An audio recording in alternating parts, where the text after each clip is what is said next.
In a gaming world stuffed with sequels, remakes, and open-world busywork, the stuff that doesn't feel like other stuff is rare, and it's worth talking about.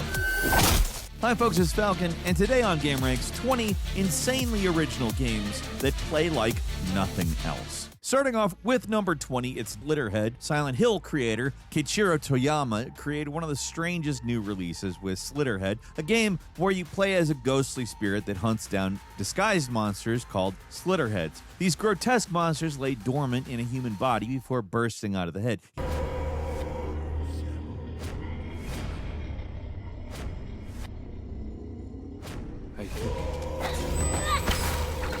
You'd think it might be a survival horror premise, but you'd be wrong. Every Slitterhead level is a tiny sandbox, and your goal is to find a hidden Slitterhead to defeat it. To do that, your ghostly presence jumps from one human body to another, using the bodies like meat shields to fight or die for you by the droves. It's kind of a sick premise, but it's you doing what you gotta do. The game starts out singularly weird. It's an action game about exploring levels and destroying hidden monsters with a body swap mechanic, but it keeps getting weirder. Eventually, to progress, you need to discover hidden alternate ways to complete missions and unlock hidden bonus characters. The bonus characters are special humans with a stronger connection to your ghostly presence, making them far stronger than the average civilian, each one armed with a blood-based weapon they can summon. There really aren't any other games like Slitterhead, a game that's difficult to pin down from any angle. It wasn't exactly popular when it was released, and there's a good reason. We've played the whole thing and we barely have any idea what it actually is, but we do know it plays like nothing else.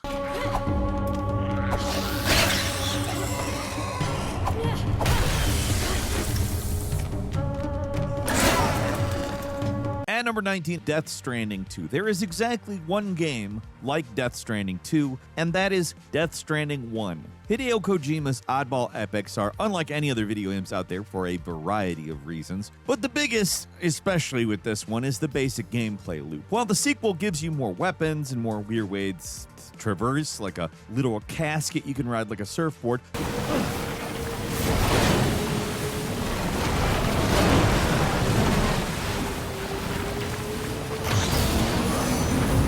the quests are still the same. You walk from one part of the map to another, carrying a lot of stuff. Sometimes you use a vehicle, sometimes you don't. And very often you need the kindness of strangers to make these jobs possible. The world of Death Stranding 2 is a tough one, with new ghostly monsters that can haunt sections of the map randomly, and militia armies that are stocked up with the latest gear and vehicles. Stealthing around a giant open world map isn't unique, but it is when the whole of the internet, the entire player base, works together to connect the world. The more likes you earn by slapping down bridges, ladders, markers of the useful items, the more you'll see structures from other players. Everything you put down in the world can appear in another player's game, and vice versa. And if you put in the work to build a road, the completed road will appear in other people's games. It's a simple but very weird system where you don't work with anyone directly, but everyone is always working together. Kojima calls it a strand game, which, alright, I don't know why. There still is no clear reason it's called a strand game, but it's a completely unique way that only a weirdo auteur can get away with on a blockbuster movie budget. Security measures lifted. Weapons detected. Be advised that usage is restricted inside facility grounds. Access the delivery terminal to process your orders and requests.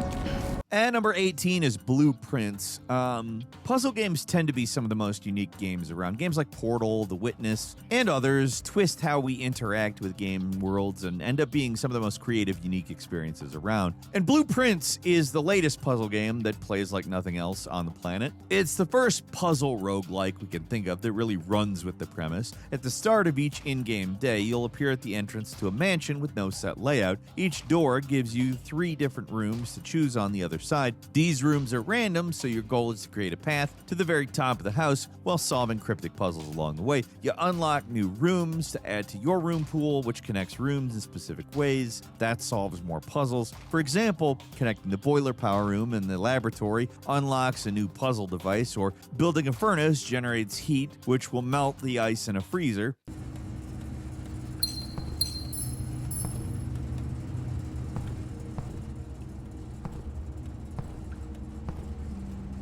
It's all very creative and completely randomized, making this one puzzle game that you may never actually finish. We've reached the end multiple times with dozens and dozens of gameplay hours under our belts, but still haven't experienced everything this unique game has to offer.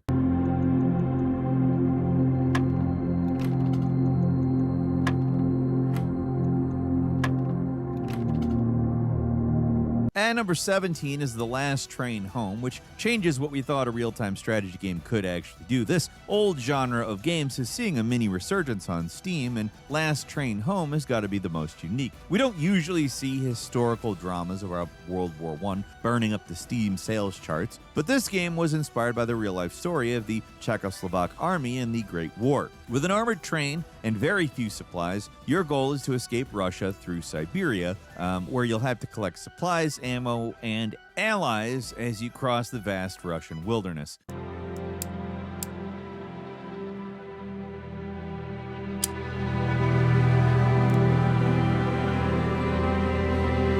All preparing for harsh conditions in Siberia while the Red Army chases your survivors down. It's an intense game that is both a management sim and an RTS. You'll need to decide when to stop your train to collect supplies and fuel, and you'll have to raid enemy bases and fight through ambushes. It's a brutal game which really makes you feel like a desperate survivor trapped behind enemy lines. It's also ridiculously fun sneaking through levels with your squad and getting into gunfights. The stakes in RTS games are usually pretty low, but you'll feel every loss in this game. Don't forget to scrounge as much warm coats as you can. They're more valuable than you can imagine.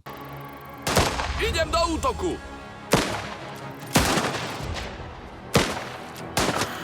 Nepriateľské delostrelectvo je vyradené.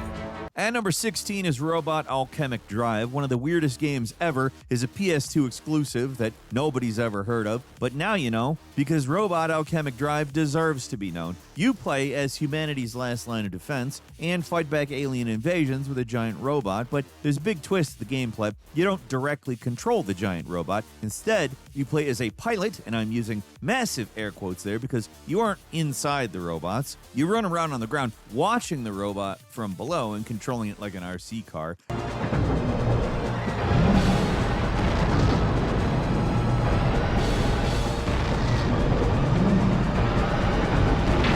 It's a really odd experience watching two giant machines duke it out while you, the player, have to take cover or get squashed by falling buildings. It's one of the weirdest ways we've ever seen controlling like a massive mech, and that's not the only weird thing about the game. Between missions, your story progresses through visual novel-like cutscenes, and the story can change depending on what you do in those missions. Destroying certain buildings and ruining rival businesses can be profitable to you, the mecha pilot, which seems completely absurd. Why does humanity's last line of defense need to worry about earning money while apocalyptic alien invaders are destroying the world? I don't know. I guess it's a question we don't need an answer to, really. Answers would make this game, well, it might make the game less weird, but they might make the game more weird. I don't know. I don't want to hear it.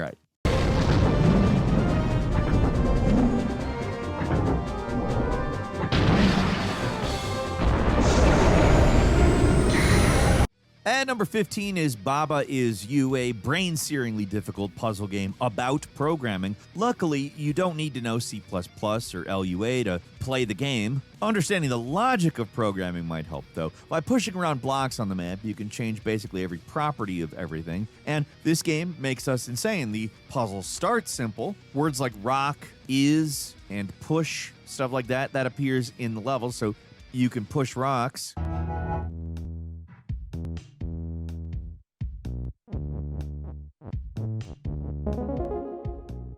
But you can push every word and mix and match. You can make walls push instead, or flags. Normally, Baba is you, but you can make you into anything. Other creatures, walls, flags, whatever. And the logic gates get more complicated as you go. Before long, we're trapped in maps where you really don't have any idea what to do, or why certain logic gates cause certain things to happen. And it's 100% our fault, because all the logic is rock solid. It's our problem. We've had to accept that we'll never finish some of these puzzles, and that's fine. The weirdo puzzles are what make Baba Is You one of the most unique games ever.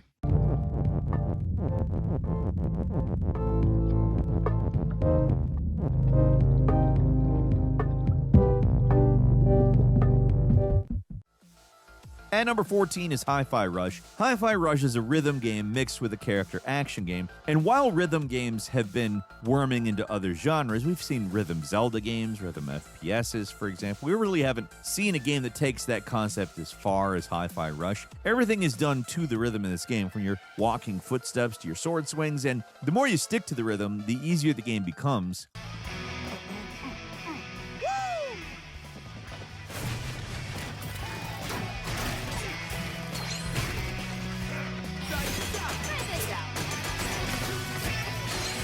In a way, parrying in Hi-Fi Rush is easier than any other game because if you parry with the beat, you'll never miss. Whenever you enter a level, what really surprises us is how the world itself bounces to the beat of the music. Literally, everything moves to the beat. NPC robots, bopping machinery, moving platforms, it all matches the beat perfectly and creates a world that's incredibly precise and helps keep you on point like a metronome. Eventually, the metronome disappears and you need to keep those steady button presses through muscle memory, and the entire design of the game helps with that, making this one of the most successful, best versions of a very fun and unique genre. It's all the extra care that makes this one totally unique.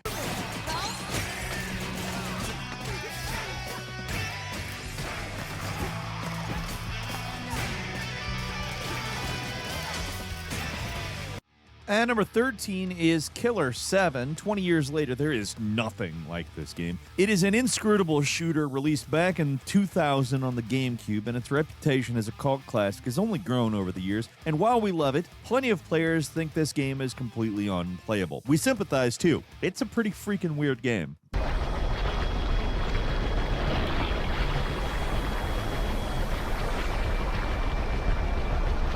You play as one of 7 assassins. You traverse each level by selecting linear paths, and you move among them. You never really have full control, and whenever an enemy's nearby, you have to stop and scan. The enemies in this game are invisible kamikaze creatures that giggle when they're close. Scanning reveals the creatures and their weak points, and you'll be shooting a whole lot of these things, but in between solving puzzles and watching story cutscenes where people aren't even... let's just say people are still arguing about them rather than try to describe them. It is a really off-putting game, and that is from moment one, with a conspiracy plot that goes in directions that just don't answer or resolve the central conflict of the game. We have no idea who's creating the monsters. That's the central conflict, and it's just not addressed. It's not interested in giving you what you want from a gameplay or a story perspective, which makes it pretty unique in a world where gamers are kind of catered to hand and foot by big publishers. If you've got the stomach for something that plays like nothing else, try Killer 7. It's on Steam now, and it's finally totally playable without emulation. I mean, if you consider it a playable game when working at full capacity.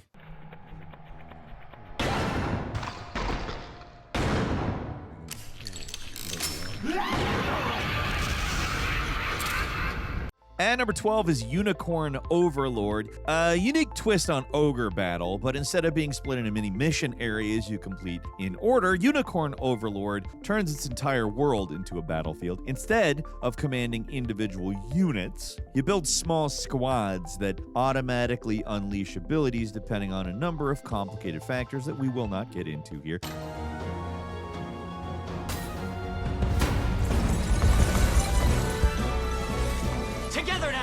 Just know it gets really fiddly if you want to create the absolute perfect formations of tiny soldiers that can counter most threats. Every mission introduces unique units that add new challenges, and by the end of the game, you have a vast selection of dozens of little dudes to deploy in battle. It's both absurdly simple and insanely complicated, depending on how deep you really want to go, and luckily for most of us, you really don't have to go that deep to reach the end. What makes Unicorn Overlord so fun is just how simple it is. Because you only lead squads instead of individual soldiers, you'll only really need to issue commands to a handful of units, and you'll unlock more as you go, so you'll slowly get the hang of controlling this totally unique RTS/JRPG hybrid game. And the way the missions are laid out directly on the actual in-game map, no loading screen takes you anywhere else, it makes you feel like you're actually liberating the world one chunk at a time. Care to dance?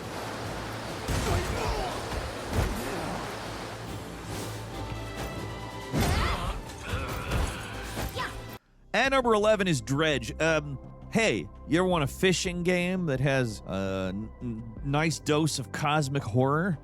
Well, that's Dredge. In this lightly spooky open-world fishing game, you've unleashed yourself into an ocean of possibilities. The game follows a pretty traditional gameplay loop early on. You fish during the day, sell your wares to upgrade your boat for longer travel, more cargo storage, whatever else you might need to progress, and then threats appear in each of the 4 additional areas you can tackle in any order. There's a wild bog with killer creatures stalking the maze-like jungle, a deep basin where you're gotta deal with a resting godlike monster that wakes at night, its cyclopean tentacles glowing an unearthly neon when it stalks you.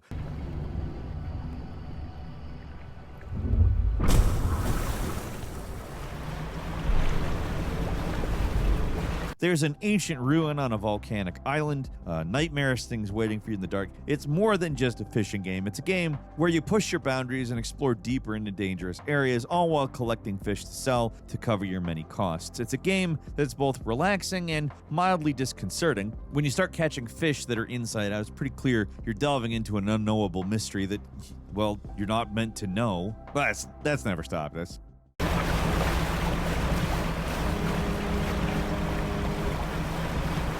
At number 10 is Pacific Drive.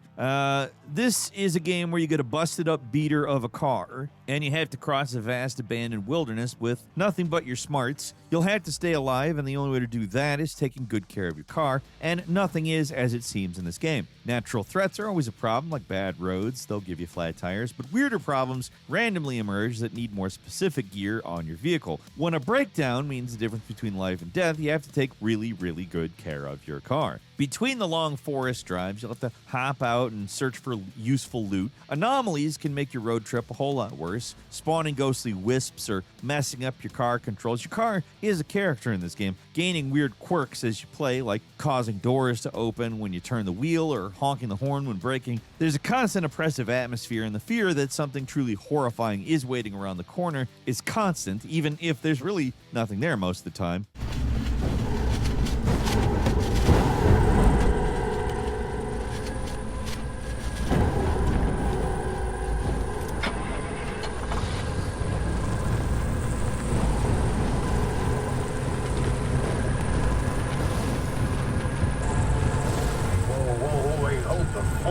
Is a game meant to put you in that old driving mindset. You're always thinking about the next stop, the next 100 miles, and you're checking your map every step of the way. It's relaxing and stress-inducing at the same time. At number 9 is Return of the Obra Dinn. Look, puzzle games are always going to be creative. You can't just stick a gun and a zombie in your game and call it a day. Return of the Obra Dinn is an incredibly creative game, and is so in its apparent simplicity. It's a minimum information problem game. You're given a list of names, a photo of the crew, and a single frozen moment in time to figure out how everyone died. By exploring the abandoned ship, you'll be transported to singular important moments in time, showing the events that led up to the loss of the Obra Dinn ship. You'll see obvious ends like a gunfight between captain and crew. Later, you'll encounter rampaging monsters and other bizarre supernatural occurrences. This game gets really weird, and the art style is evocative of the old sea stories the game is based on. It's that combination of simple graphics and observational gameplay that makes the game so tough and so unique. And number 8 is World of Horror, a game that wears its influences on its sleeve. This is a Junji Ito story game that has no involvement from Junji Ito. It's based on games so old that it's certainly unique in modern gaming, and the roguelike structure only adds more challenge to the game, where you're basically guaranteed to fail. How you actually play this game is hard to explain. Basically, you have a series of buttons in the corner with different options. You can travel to different locations and find companions, and buying items is a thing. You try to survive a near never-ending deluge of weird events. Hanging out in your home is not even safe in this game. The creepy events will come to you. Between your daily tasks of exploring, you'll unlock bigger cases that you'll need to investigate, and every step of the investigation has different choices that lead to a conclusion, and some conclusions are worse than others. While investigating a school urban legend, you'll explore school and encounter twisted events. You can ignore the threat or perform a ritual to summon the Scissor Woman, a creature with 3 conjoined heads that's going to kill you. Every case can end with a fight against a cosmic creature, and most of the time your best bet is to run away. Gathering enough tools to survive these hellish encounters is so difficult and so rare, running away is actually a pretty viable option every step of the way. In that way, it's pretty true to most Japanese horror stories. There's no way to win, so why try?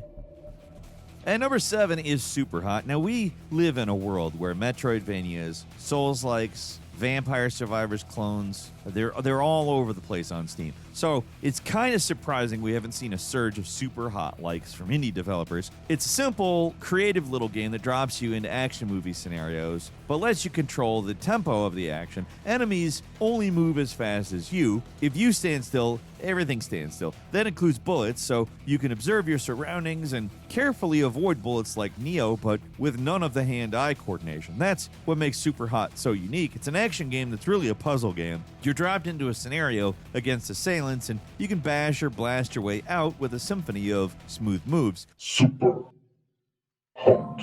Super hot. Super hot. Watching your win back in real time is a big reward for winning, too. It's the type of game we'd really like to see more of. Kind of a bullet time simulator in a completely different way. At number 6 is Illbleed, a fever dream of a game, a horror game that's not really that scary, unless you're talking about the nonsense gameplay, which is totally unlike any other game. Maybe a good thing with this one, because Illbleed pushes the game mechanic weirdness to 11 and ends up being one of those singular games that's not like anything else. It's unforgettable for sickos like us that search for the diamonds in the rough. It is just a singular experience, whether you'll ever hate it.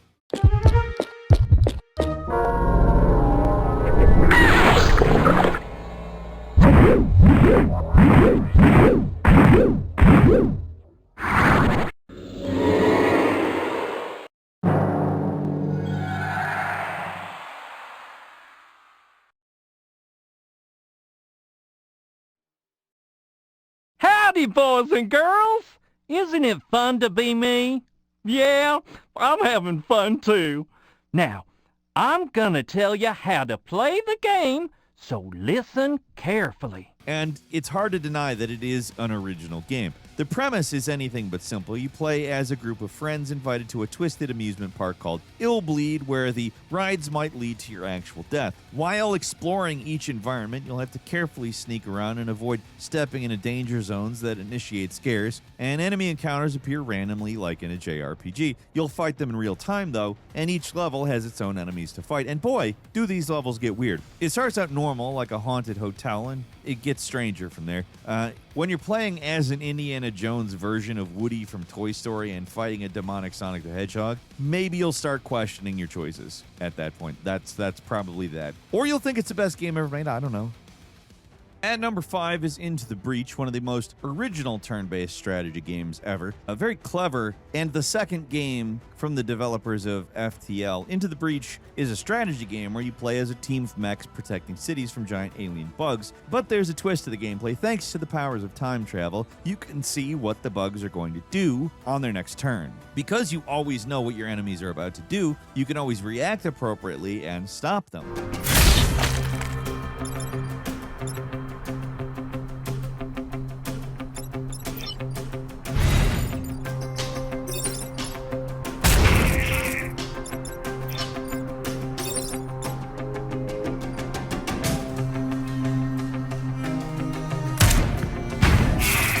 Your choices really matter here. There's no percentage-based attacks, so there's no missing here. Instead, it's all about blocking your opponents from destroying cities and countering their moves. Some mechs are great at pushing enemies around, so you can pull off perfect reactions, slamming bugs across the battlefield and lining them up for the perfect shot. Learning how to master Into the Breach is also really satisfying because it's a lot like unraveling a puzzle. It kind of is a puzzle. Everything is really a puzzle on this list. We have stealthily made a best puzzle games list in a totally strange way. The exact same way a lot of these games are puzzle games, actually.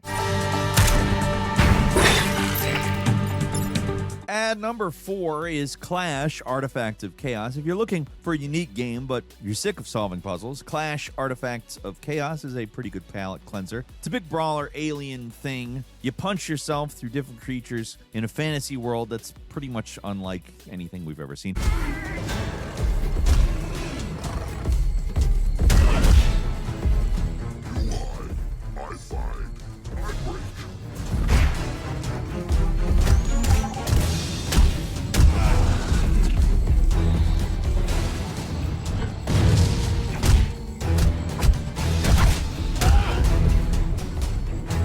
main portion of the combat is kind of similar to games like God of War, the recent ones, which is impressive for a game with an exponentially smaller budget, but punching things isn't that unique. Everything else is what makes this game really special. This game forces you to wager in a betting minigame before any major fight. I challenge you. This little gambling game can give you a huge advantage if you overcome your opponent, or it'll make the fight a lot harder if you lose.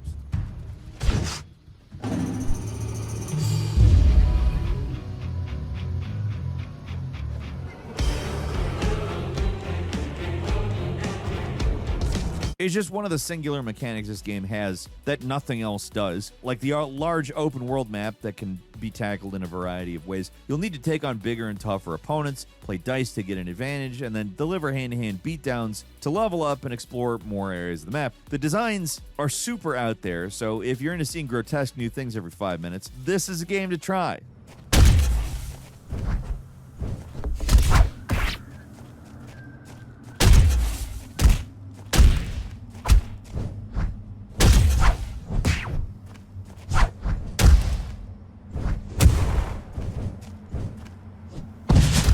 At number 3 is Far Lone Sails. Pacific Drive, ridiculously hard, very stressful game about a beat-up car that you have to drive across the country. Far, almost the opposite. You replace your junker with a massive weird machine that runs on a furnace and comes equipped with a giant sail. It's a narrative adventure game, almost in the style of Limbo or Inside, but with one very original inclusion, the machine that I just mentioned. The machine in Far Lone Sails is a multi-story home away from home, and you'll constantly manage it while rolling across barren landscapes with your radio set to chill lo-fi beats to sail to.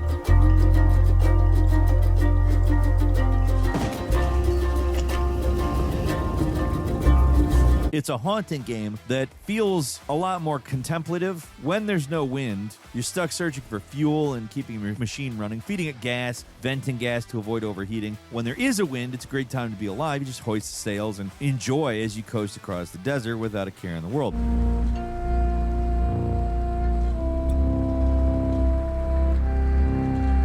Of course, there are dangerous moments and bad weather and other hazards you'll face. It's a super exciting game, though. Fun little thing that's just got all the vibes.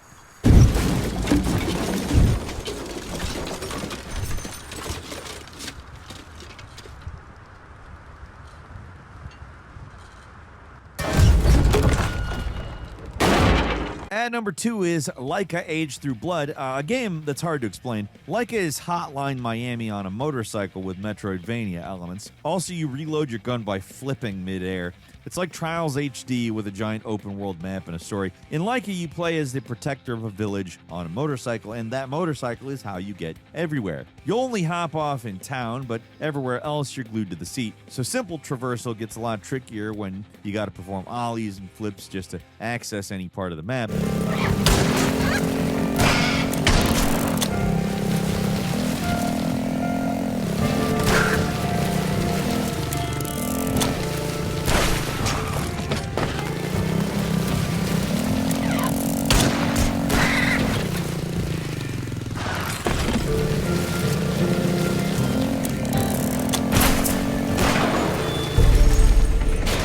It makes it a lot less precise when playing like Katana Zero sequences against squads of armed enemies. You have to dodge bullets, you have to spin midair to reload, shoot enemies before they can shoot you. It's a weirdly wonderful game. It's one of the most unique side-scrollers we've seen in quite a while.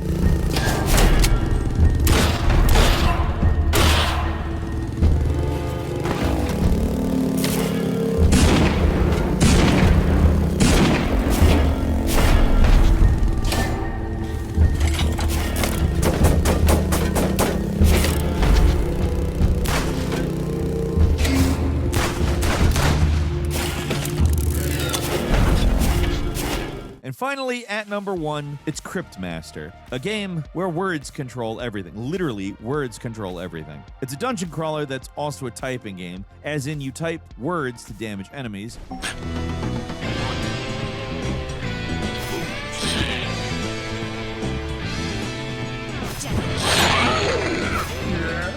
But typing isn't just for fighting like in Typing of the Dead. It actually goes a lot DEEPER.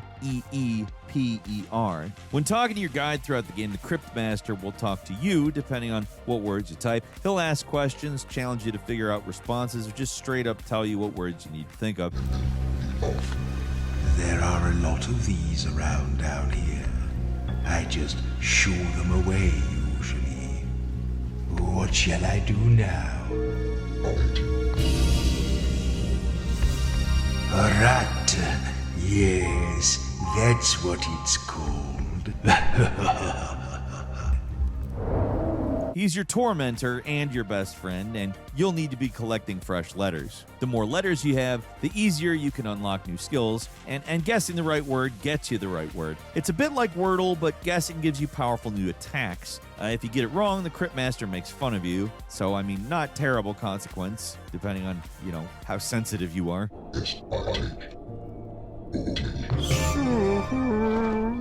It's a supremely silly game where you fight by throwing crabs at enemies or talk to weird characters by typing. Typing is everything in the game, and it's how you interact with basically everything and everyone. It's such a strange game that's also painfully addictive. You're always tempted to figure out a new word, hear a new voice line by typing a new word, or discover secret interactions. It's the king of weird gameplay mechanics. Using your own big brain to solve hangman puzzles and beat up enemy skeletons is the platonic ideal of an original game mechanic that plays like nothing else.